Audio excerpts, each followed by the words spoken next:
Souleymane, un ancien militaire de l'armée française. Il est paralysé depuis un temps sur un fauteuil roulant.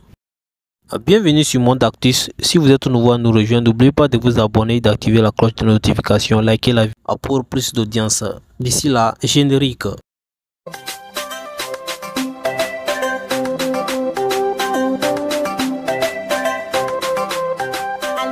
L'ancien militaire Souleymane teste pour une deuxième fois l'exosquelette Wondercraft devant le président français Emmanuel Macron le 26 janvier 2023 à Paris.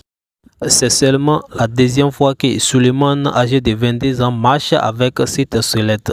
C'est plutôt intuitif, c'est très simple, explique ce militaire blessé il y a 2 ans au Mali pendant l'opération Barkhane.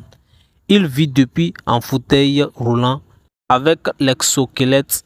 Son dos et ses jambes sont maintenus par une structure qui lui permet de faire quelques pas. Je n'effectue aucun effort, juste je me bascule vers l'avant, indique le soldat du premier régime des hussards parachutistes de Tarbes, paralytique depuis que son camion a sauté sur une mine. Chaque département pourra compter des exosquelettes à partir du 1er juin, a annoncé jeudi 25 janvier Emmanuel Macron, qui a inauguré le centre de rééducation Station Debout au cœur de Paris. Le coût de la mesure pour la sécurité sociale représente 10 millions d'euros. Ces robots qui enveloppent les jambes, bassins et bustiques aident les handicaps paralytiques à marcher, ou du moins à faire quelques pas. Ils sont coûtés et seront déployés dans les centres de rééducation.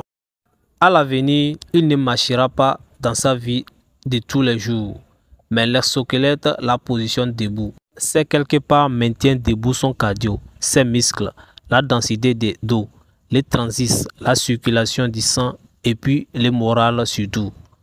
On est debout, ça fait du bien de voir des personnes à la même hauteur que soi, car avec un fauteuil, on est toujours en bas, déclare les militaires. Sa compagnon Linda a pleuré la première fois qu'elle a vu les nouveaux debout de son militaire. Elle déclare qu'il me fasse un bisou à la même hauteur. C'est magnifique. On a oublié qu'il était aussi grand, déclarait Linda.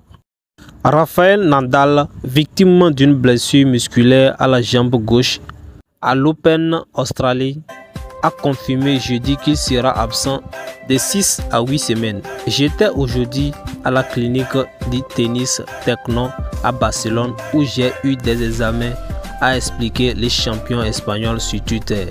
Ils ont confirmé les résultats de Melbourne et le délai de convalescence est le même. Merci de nous avoir suivis. C'est la fin pour ce numéro. N'oubliez pas de vous abonner et de liker la vidéo. Restez branchés sur Monde Actus pour la suite des informations mondiales, actualités mondiales. D'ici là, portez-vous bien, que Dieu vous bénisse. Take care, ciao.